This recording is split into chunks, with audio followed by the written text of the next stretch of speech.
and I'm still working on that. So I would just like to share with you that what this performance history is, and can there be a ground for having a performance history of, particularly, which is my area of expertise, of nationalism in India.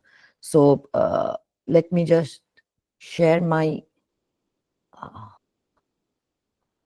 screen with you. Just give me a moment.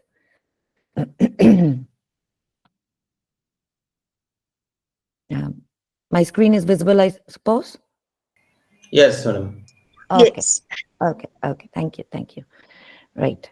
So,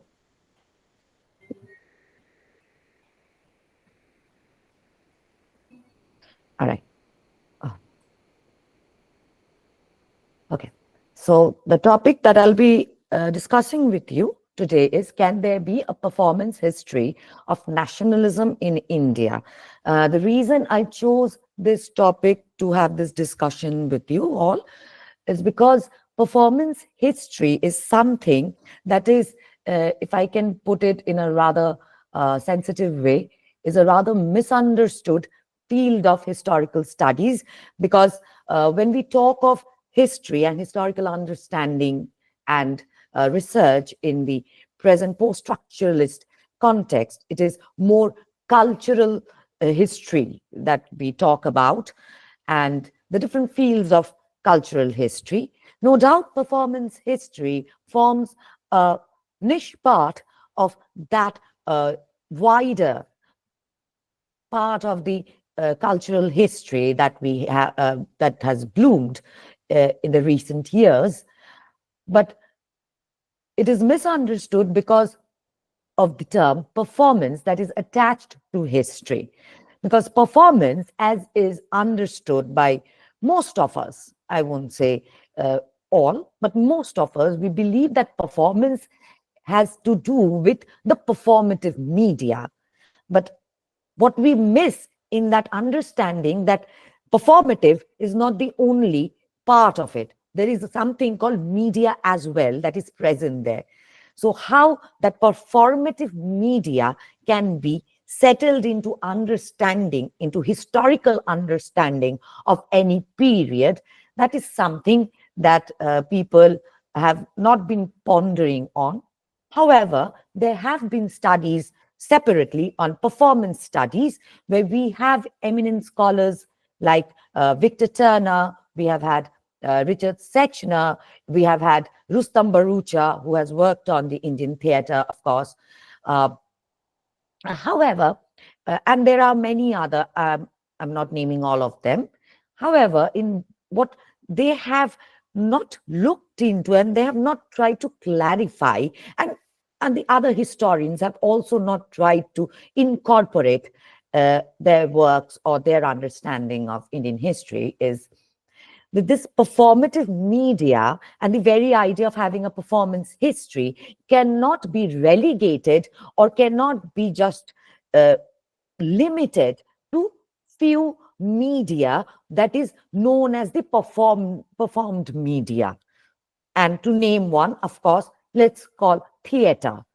Theater, as we all understand, is a performed media. Yes, but performance history is not simply about that media.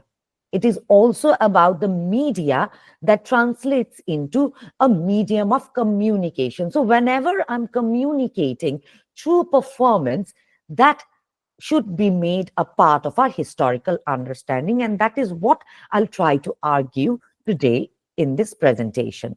So to begin with, what is performance history? Now, when we talk of history, the question that often occurs to us, what is history? History has often been told as study of the past.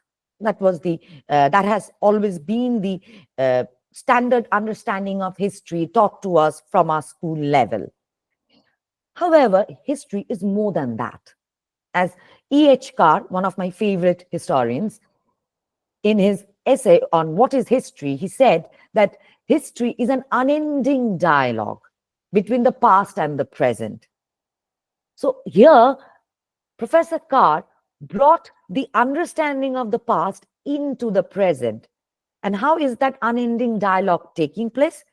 That is taking place through the historian.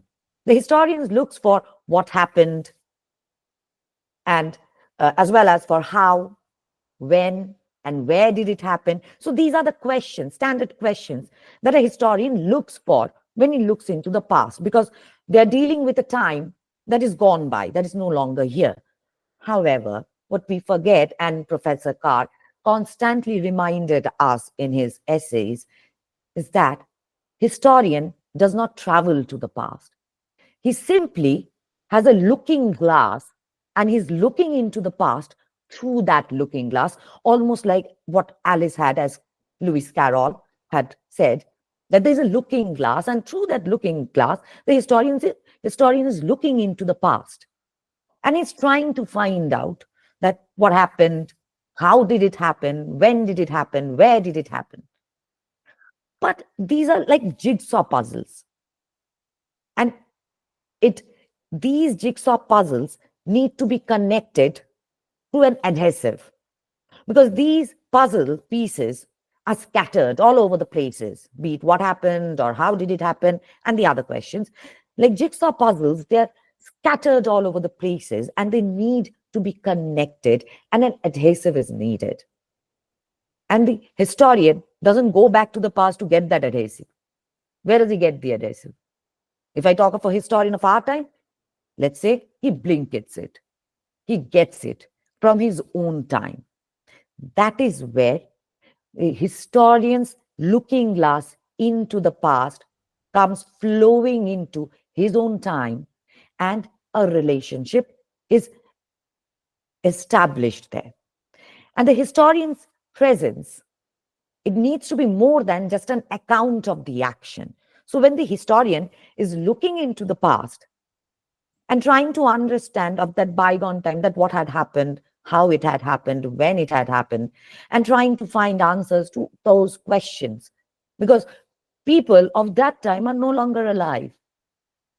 They're gone. We cannot interview them or can ask them that, how did you feel? What did you see? What was happening? When was it happening? We don't have that luxury. So what does the historian do in such conditions?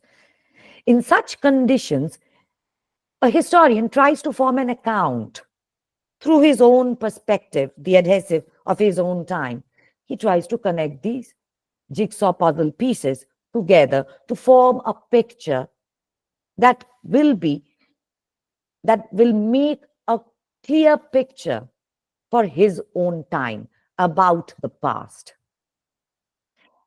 But when a historian creates such an account of what, when, how, where, they're talking of actions that happened.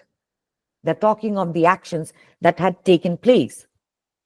The way the action happened, how it was enacted, and how others who witnessed the enactment reacted to it is what makes it an unending dialogue.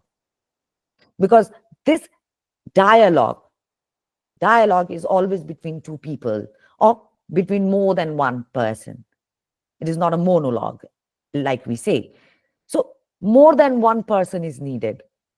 If I just give an account without the person, it is no longer a dialogue. And Professor Carr mentioned that it has to be a dialogue. So historian from his own time is talking to the people of the time that is looking into through his looking glass, and a dialogue can only be established if, just as the person looking through the looking glass is making a connection, the other side makes an equal connection, and that other side is not something of a vacuum. These are people we are talking of, how they acted, what they did, how they felt. So when we are dealing into those people and their emotions and their actions, that is when we enter into this field of performance history. Now, to give a brief account of the Indian nationalism, and I'll make it very brief, because the historiography of Indian nationalism has moved through many contextualized historical understanding and analysis. I will not go into the details, but these understandings, what we have to see, were mostly based on the socio-psychological and economic analysis of Indian nationalism. So we have the Marxist historians, we have the imperialist historians, we have the Cambridge School, and there are different schools, historiographical. Through historiography, we have an understanding of how different historians were trying to understand and look into the Indian past of nationalism through their lens. And for these different historians, lenses were different always. Some had the lens of psychological understanding, some had the social history understanding, some had economic, and there are different understanding, there are different lenses. But it somehow fails to answer a crucial question, that how was it happening? How were these actions of nationalism? How was this feeling of nationalism coming to fore? The entire act involved in it. And when I say an entire act, I mean that as the nationalist idea unfolded in the subcontinent, how were the people taking it? How was it reached out to them? How did the people make meaning of it? That what was nationalism to them? To be very fair to these people, nation did not exist for them just a century ago. They were unaware of something called a nation. And suddenly you have nationalism. So, how were they taking it, absorbing it, understanding it, making meaning of it, and then acting on it? How they were behaving to be nationalist? That is one question that these understandings of the uh, Indian nationalism has not answered so far. That is where Indian nationalism needs to be analyzed action by action.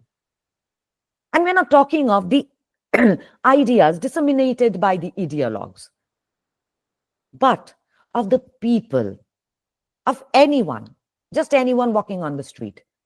Let's assuming that in 20th century, anyone who is present in the subcontinent, in this land, how were they taking in the idea, how they were making it a part of their life, and how were they enacting it, behaving on it? This is where Indian nationalism needs to be re-seen. We have to re-look at it through the lens of performance. So what we are doing, we're just changing that lens. We're just adjusting it so that we look into the action by action, emotional exuberance of the people, their enactment of the idea of nationalism that was disseminated amongst them. So, how is it happening? How does it happen? We're going to re-envision it through a performative analysis of Swadeshi movement in Bengal. I'll use that case study. Why Swadeshi movement in Bengal in 1905, in October 1905? Bengal, just to give a brief overview of it, October 1905, Bengal underwent the first partition. It was divided into two halves, Bengal and Eastern Bengal and Assam. And the partition of Bengal was not taken lightly and very eagerly by the people of Bengal. And there was an anti-partition agitation, which later came to be rechristened as the Swadeshi movement in Bengal by Sumit Sarkar in his seminal work. And what Sumit Sarkar points out, Professor Sarkar brings to us the idea that this should be demarcated, this should be understood as the Swadeshi movement because it developed the idea of Swadesh, of Swadeshi. Now we have we have learned about Swadeshi and boycott and how it went hand in hand, and the rest of it, what we have been taught in our school textbooks. But what is this Swadeshi? If you look at the word carefully, I'll make a very brief semiotic analysis that it is It is a conglomeration of two words, swa and deshi. Swa means, as we know, mine, my own. And deshi comes from the word, derives from the word desh. What is this desh?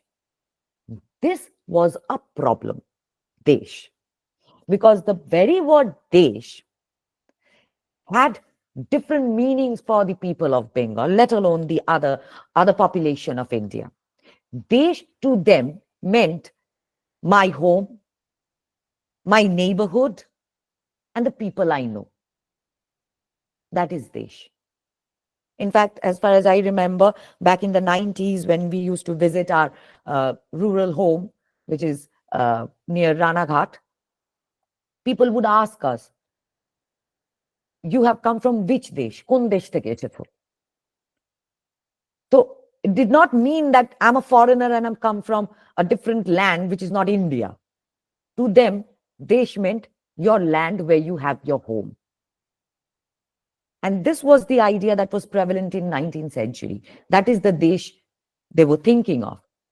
So my and my locality, my neighborhood, how was the conglomeration of these two translated into an idea that could enjoin the entire population of Bengal? And when I'm saying an entire population of Bengal, we just do not have people who are speaking Bengali. We have people who are Assamese. There's a part of Bihar in it. They speak a different language. They have different dietary habits. How do we bring them into this idea of my land, my neighborhood? That was a tricky part, but it worked. And I'll come to that how it was made to work. And Shumit Babu was first to point it out. Hence, he uses the term Swadeshi movement, a movement that led to the engendering of the idea of a nation. So, this is where nationalism began to take form. Hence, we look at it as the formative period of Indian nationalism, hence the case study of Swadeshi movement in Bengal. So the ideas of nation and nationhood were made, it was spread out among the people, disseminated, it was debated, people were talking about it. And they had different ideas. They were debating on it. Nonetheless, they were talking. And through that debate, it was remade, made again. So that is how it began. So nationalism as a performative analysis of the Swadeshi movement of in Bengal can give us a bit of an idea when nation was being formed, the idea of nationalism was emerging, that how a performance history of Indian nationalism can be possible. So here we look at the idea of practicing or doing Swadeshi. Like I said, that what is this Swadeshi? And I'll come to that in detail in my later slide. Just to look at Bengal at large, briefly, what do we have there? We have a public sphere. By the end of 19th century, we have an active public sphere where people can come together, and they're coming together voluntarily. No one is forcing them. They come there voluntarily and they're discussing amongst themselves. They're talking, debating, taking in ideas, rejecting ideas. So there is a two-way exchange. The disseminator is trying to disseminate ideas, give away ideas, propagate ideas. And there are recipients who are hearing the idea, talking about it, debating, and they're either accepting it or rejecting it. So reception, and this gives us a clear idea that reception in Bengal in early 20th century was not occurring in a vacuum. People, the recipients, were active participants in the process. And the ideas that were disseminated, it was internalized, it was made a part of their daily life through filtering,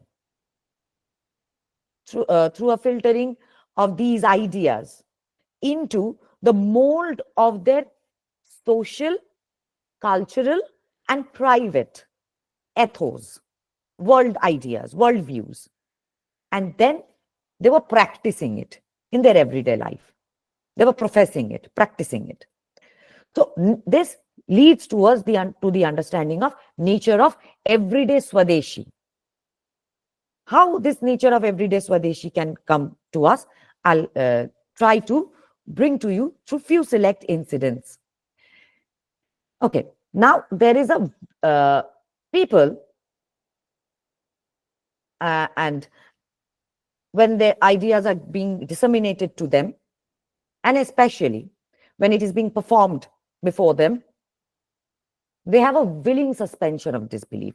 Now, before I go into what is willing suspension of disbelief, performance anywhere, in any form, it is always simulation. The word simulation means being something or someone that we are not.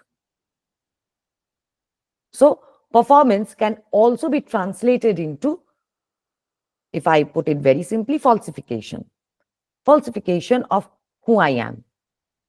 So, there can be many me. I can be something when I'm teaching in my class, but that same person will be acting completely differently in a different setting, let's say amongst my friends. And again, that very same person will be acting completely in a completely different manner when they are within their family circle. So that same person is being different persons in different situations, in different social relations, in different cultural settings. And someone who's looking at me, who's gazing at me, being these different persona in different situations, in different settings, they're aware. They're aware that I am being different. I am acting differently in different situations. Nevertheless, they believe me. They know this is falsification, yet there is a willing suspension of disbelief. They let go of their disbelief and believe that yes, this person will be so in the classroom setting, will be so in familiar setting, will be so in the friend circle. There's a willing suspension of disbelief. Why? Because the cultural archetypes, what are these cultural archetypes? A preferred form of body language, a preferred form of lingo, use of words, which are very typical to these different cultural settings. Through these bodily gestures, language, word plays, they feel that they don't need to disbelieve. They have a willing suspension of disbelief. And they believe that this person will be exactly this in this setting because of this use of cultural archetypes and cultural patterns. You may ask why? Because these cultural patterns and archetypes, the use of it, gives body to these disjointed people. It gives them a body. There is a name, and that name emerges into a full-bodied persona through a willing suspension of disbelief and believing the different simulacra that this person brings together in different situations. And it emerges as a body. I'll give an example. In this case, let's see, since we are talking of nation, like I said, just a century before, there was no idea of what is a nation.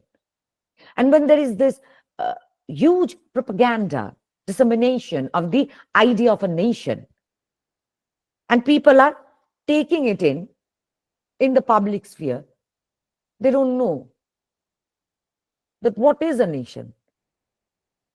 What do you do with it? Who is a nation? What is a nation? How do I imagine a nation? Where does it exist? Where does it live? Where can I find it? Can I touch it? Can I see it? They have no clear idea. To give them a clear idea, nation was gradually given a form. It was given a form of a woman and then of a mother. As you can see on the screen, on the right hand side of the screen, 1905, Abanindranath Tagore drew this picture of Bharat Mata, the first bodily description of a nation. This made it easier for the people to understand, because somewhere they knew that this is falsification. I don't see Bharat Mata walking on the streets. I don't see this woman walking on the streets. I don't see a woman with 4 hands. But they willingly suspended their disbelief, despite knowing that this isn't real. They willingly suspended their disbelief to trust, to place their faith on this body of the nation, because this image of the woman was very familiar to them. A woman who resided in their houses as their mother, as their sister, or even as a wife. So it was a very common cultural archetype for the Bengalis. They related to it and they absorbed it. That is how nation became imaginable and nation was embodied. It acquired a body. And from this, why did they believe that this is something, a cultural archetype that I know? Nation was embodied through the Bharat Mata and its association with the idea of Desh, of Swadesh. Bharat Mata meant people of the same locality. Desh meant brethren. So you have people of the same locality as brothers, because all of them were associated, called mother, that one single woman, Bharat Mata. Bharat Mata was the mother, was the land.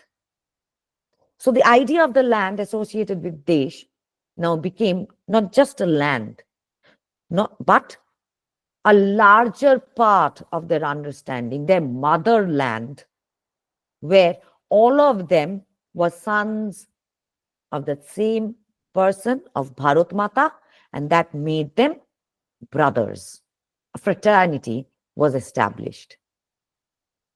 So you just don't have a form of a nation, you have a filial bond that is engendered through it, bringing the people together into a common understanding of brotherhood in through the relationship that they had with Bharat Mata as her sons and daughters, and that made them a part of the land they identified as the land of Bharat Mata, the motherland.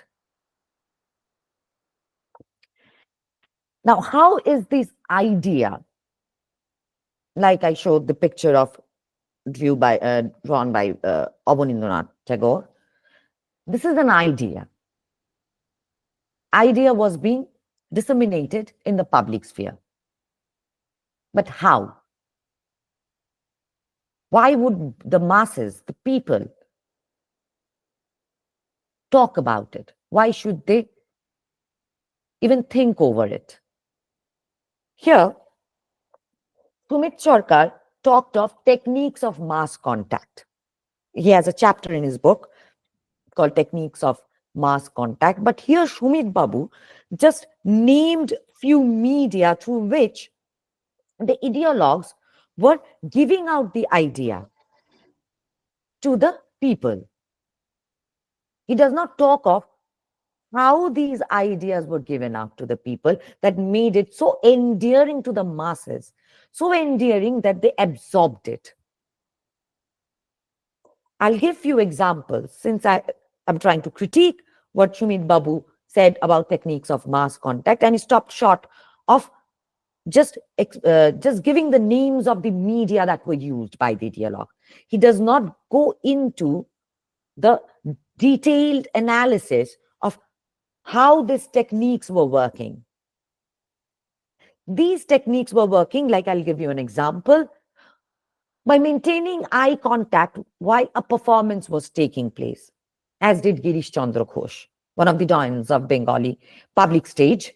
Girish Chandra Ghosh developed this method of acting where usually in a performance there are 4 walls, and one of the walls that faces the audience is believed to be a glass wall. Hence, due to the presence of the glass wall, the audience can look into the private life of the people of the enactment that is going on the stage. But the people who are acting on the stage, they're not aware of the audiences. The audiences do not exist for them. Girish Ghosh broke that glass wall. And he asked his performers, his actors and actresses, to look into the eyes of the audiences while performing.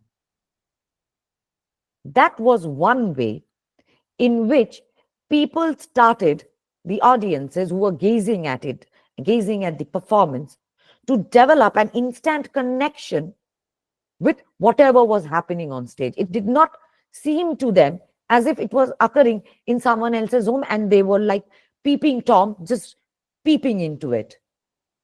They were now inside that space. They were now inside that performance and they were a part of it. The other methodologies that were used, like impromptu inclusion, there were slippages. Usually, any performance has a script, as we know, especially theatrical performances. It always has a script. It is written.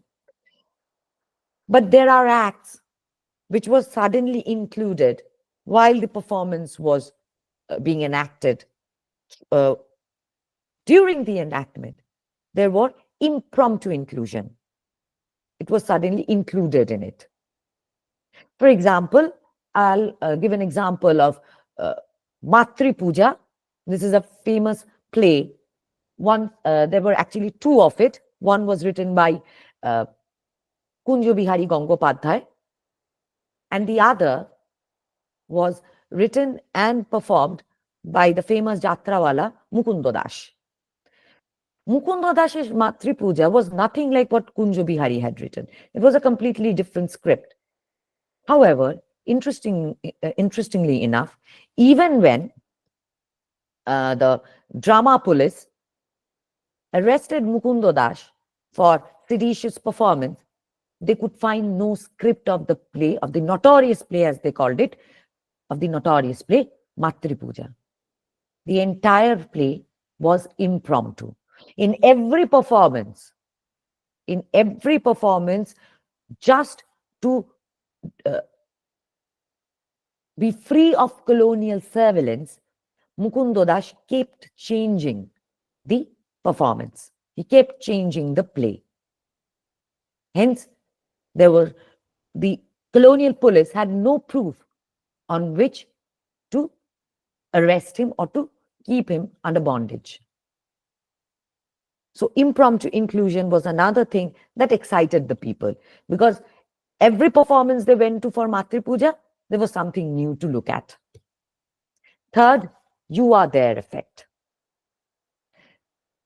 These inclusions and slippages and what Girish Chandra Ghosh had included, like I said, it made the audience feel that you are there. They did not feel that I'm a separate thing, I'm just looking at it, I'm not a part of it. These slippages, these way of enactment, of dialogue throwing, made them feel that you are there, you are in the performance, you are part of it. Then there were spectacles. Now, one spectacle I'll draw your attention to. There were many, of course, because due to the dawn of the colonial age and the uh, age of technology, there was usage of lightings and new musical instruments. However, there was one thing that created the best of it all spectacle. That was gazing at the female body. Before the coming of the public stage, formation of the public stage, the characters of female on stage were performed by mostly by the male performers. They dressed up like women. From 1870, 1871 onwards, you have in on public stage women performing the characters of women. And this was a huge spectacle. Another spectacle I can draw your attention to is there was a play by Amorendranath Dotto, another public stage doyen of the Bengali stage. Amorendranath Dotto, in his play Shivaji, there was a grand opening, and as Amrito Bajar Potrika gave a review of that performance, Amorendranath Dotto went on stage as Shivaji on a horse, a real horse. That was a spectacle, something that unsettled the audiences. They were thrilled. Then there, of course, was the sartorial arrangement. And when we talk of sartorial arrangement, there are many examples, but the one example that I'll bring to your attention to is the use of cheat clothes, chit kapur. What are cheat clothes? These are the coarse cotton clothes which were produced indigenously in Bengal. These were coarse cotton cloths, and through Swadeshi, as we know, there was a promotion of usage of Swadeshi goods, including these coarse cotton clothes called cheat kapur. Mukundo Das, in his performance, he himself, you must have seen a picture of Mukundo Das. The clothes that he wears, all of them are made of cheat clothes, cheat kapur, and most of his performers wore that same clothes made of cheat kapur. Then you have ritualistic, transcendental, and processual music. Music and vocal songs were used as a means by which a transcendence occurred. Transcendence meaning that allowed you to travel from your present time into a different mental plane. It was transcendental and processual. For example, during Swadeshi movement in Bengal, you have singing of Swadeshi songs. You have large number of Swadeshi songs, and not just by Rabindranath Tagore. You have D.L. Roy and other composers. And these songs were sung by young men who would gather together and walk on the streets.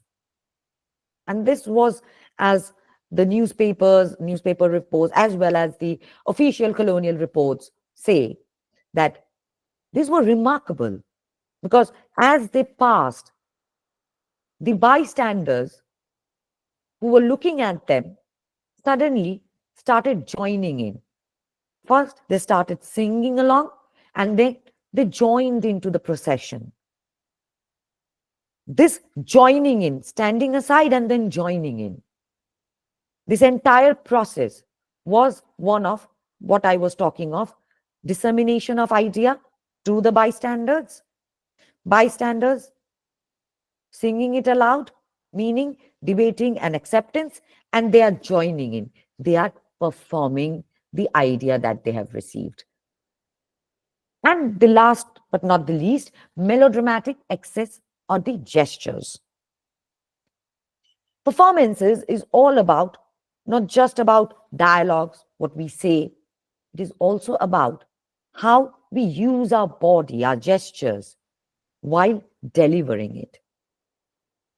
Sure enough, I'm talking of theatre, but this is applicable to our daily lives. When we talk, there is always a bodily gesture that we use, like I pointed out at the very beginning, that there are different body, just as language, there are different body gesture that we separate for each cultural sectors, for each cultural settings, for home, for family, for friends, for workplace. And often they are made to stand out. They are made to become larger than life. And these melodramatic excesses, exaggerations, is what allows the audience, the onlookers, people who are looking or hearing, to, it allows them to willingly suspend their disbelief. They let go of their disbelief that this is fake, and they feel an instant connection with whatever is happening in or being enacted in front of their eyes.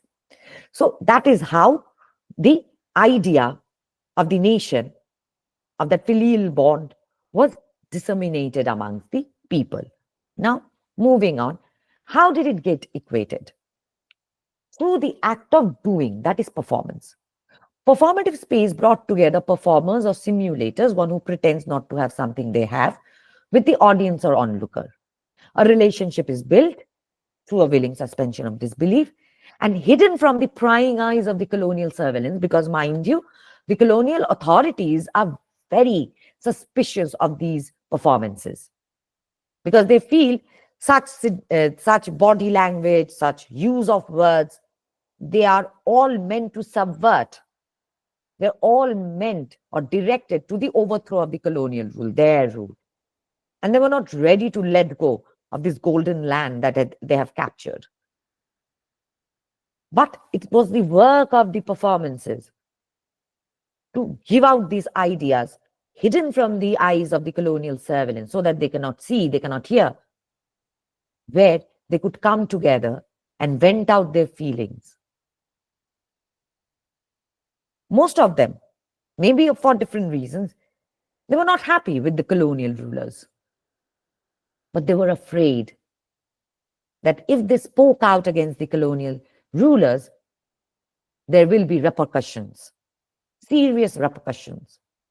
So they wanted a space hidden from their eyes, and performative space provided them that space where they could vent out their feelings and at the same time hear and see other people venting out their feelings in the same way, in that space. This is what performative space gave them.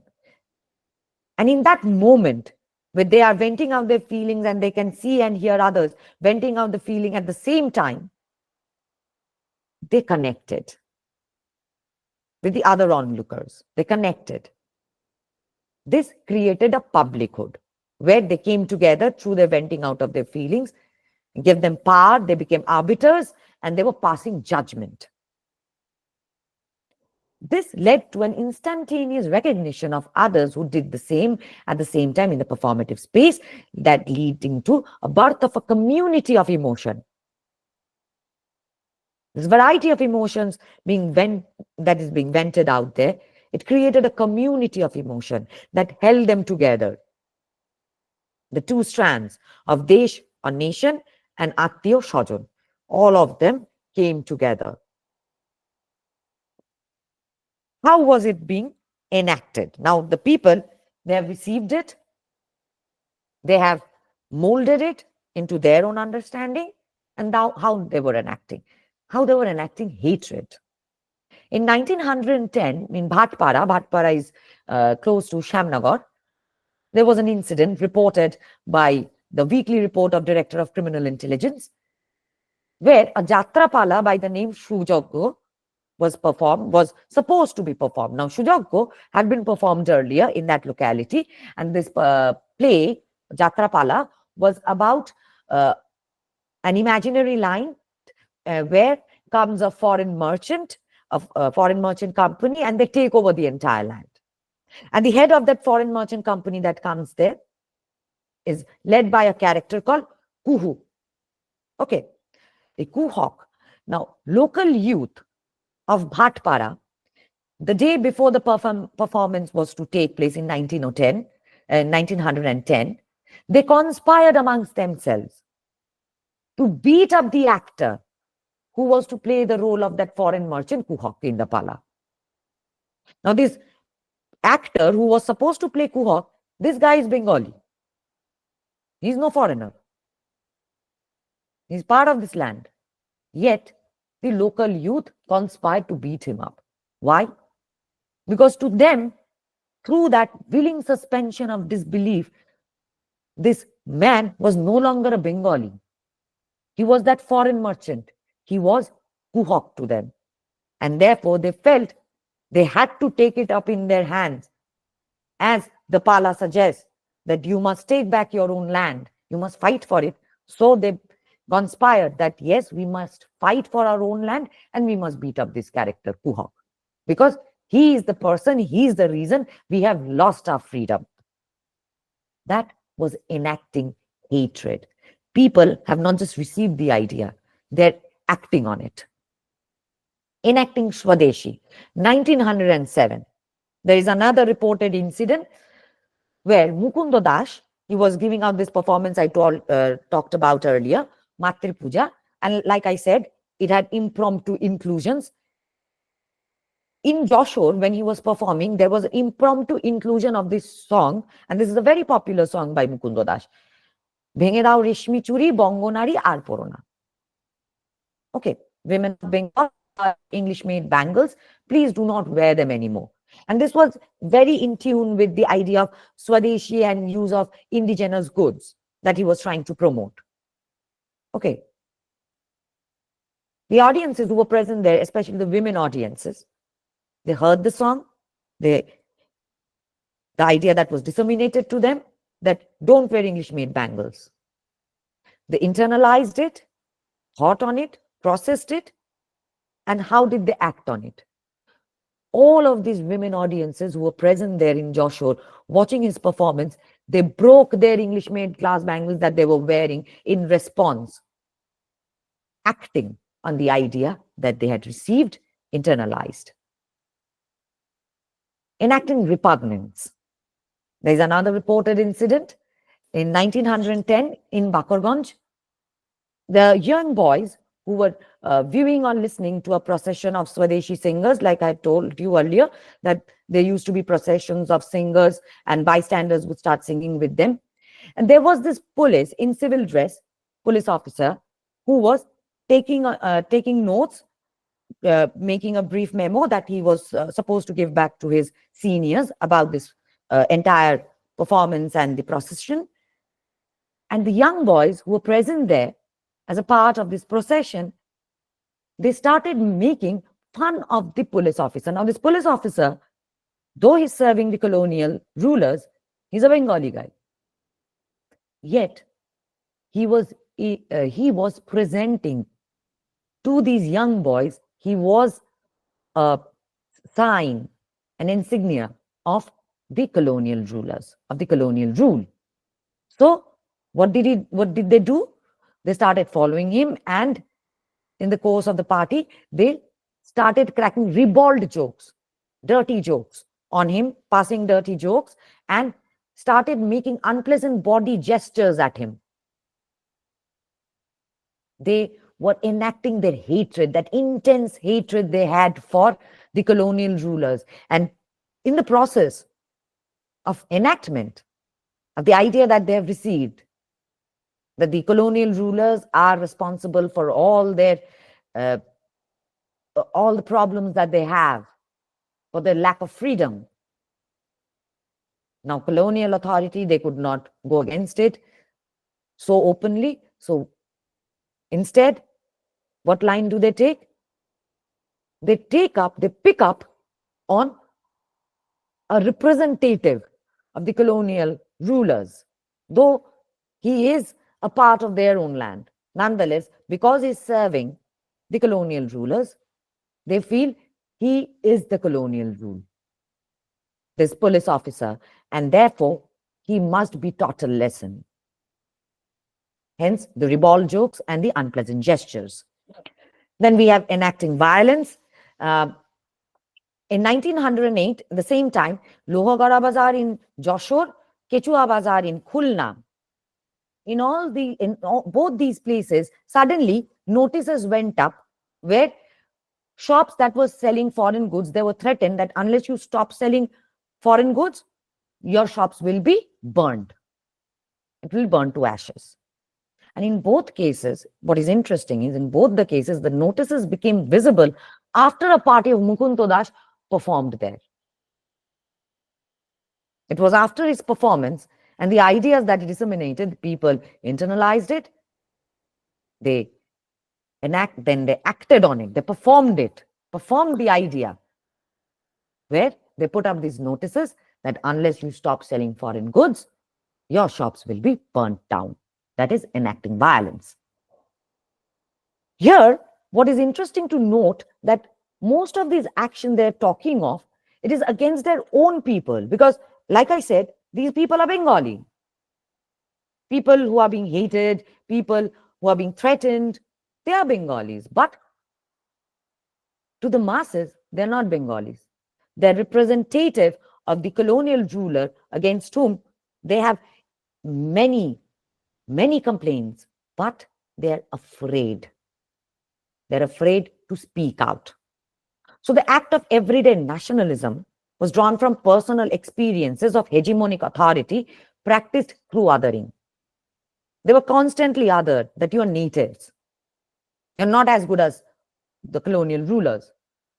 Now, not necessarily this experience of othering was same for everyone. It was different, no doubt about that. But the anger that they felt, that was same. And the anger that they felt, they hid. They had hidden it for fear of official punishment.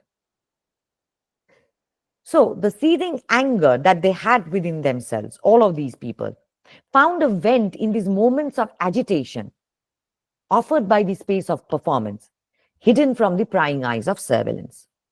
Nationhood was forged and engendered every day, every moment, in varied shades, in the spaces of performance through the practice of everyday nationalism. So, what next? Performance emerges as everyday actions of people. The actions that we take every day. It was same even back then. It was the everyday actions of people. Such actions are directed by their understanding of disseminated ideas within the known template, the template that they have of their own ethnic, local, social, or even private worldview or ethos. Nationalism reached to the people through various enactments. Hence, we come to the question, can there be a performance history of nationalism? Though I have dealt with media like Jatra Theatre and songs of Swadeshi Bengal in this talk, I must point out it extended beyond that. For instance, it also included performances like speech making, political meetings, revolutionary violence, riots, because all of these had the same pattern that theatrical or jatra or song performative media had. There were dialogues, eye contacts, exaggerated body gestures, everything. The pattern was same, encompassing all that involved physical and verbal simulation. Being someone I am not. As the examples clarify, the examples I've given to you, performance of nationalism in India was varied, but mostly treated as causation of history, the cause effect of history of nationalism, denying the people who were part of this nationalism, of this entire idea of nationalism, enactment of nationalism. They were denied agency as the actors of nationalism. A historian of Indian nationalism must also take into consideration the enactment of nationalism or nationhood by the people. To do that, attention must be paid not merely to events and its socio-economic, political, or merely its cultural cause-effect relationship. The emotion of people betrayed in moments of crisis, intimacy, or even exertion should also be accessed and analyzed to understand the everyday practice or performance of nationalism. Therefore, my submission: yes, performance history of Indian nationalism is needed and can or should be written to understand nationalism not merely as an idea that was disseminated and accepted, but more like an action of many players. Thank you. Thank you, madam. It's so nice illustration, and I Just a feel that minute, in just a recent minute, past. madam. Ma'am, please stop your screen sharing. Yes, yes, yes, yeah.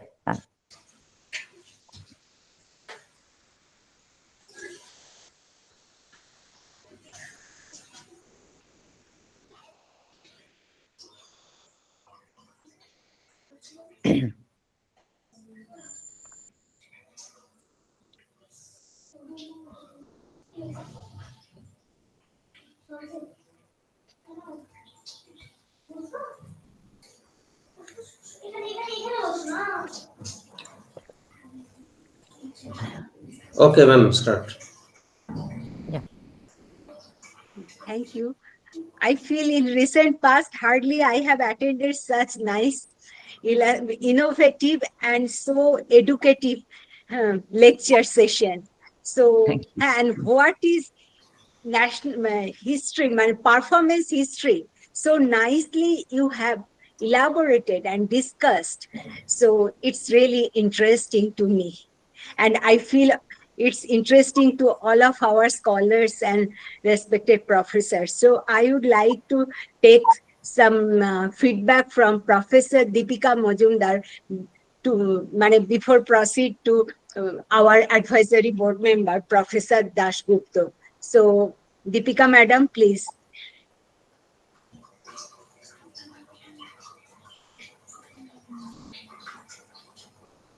Ma'am, unmute. Hello. Yes.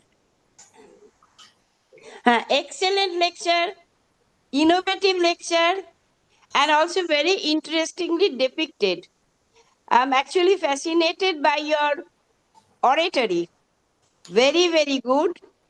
You actually explained so well the concept, performance history, and you made all the things come there. Firstly, you also informed us what is history. It is not looking into the past, not mere looking into the past. It is not travel into the past, but analysis of events in a new way. So this is very interesting. Then you told about Swadeshi, meaning of Desh. My Desh is my neighborhood, and all regions of the neighborhood, all people, Bengali, non-Bengali, everyone living in that region are actually my Desh. I like that. Then willing suspicion of disbelief, that's a very new idea. And you also mentioned the contribution of Girish Ghosh, Amorendranath Datta, Shivaji drama, and Shruti Kapoor, Deshattobodh, theatre, everything, even Jatrapala. So finally, your mention of that very famous Bengali song, Reshmi Churi. This is also a part of our cultural nationalism, definitely. We also emphasize that only Jatra Pala cultural matters are not enough. We have also seen speeches, political meetings, etc. And so, with the help of all these, we can rewrite our nationalism history, performance nationalism history, and your idea is so fascinating. I have actually borrowed it from you. I'll see whether I can do anything. Thank you very much. Thank you very much.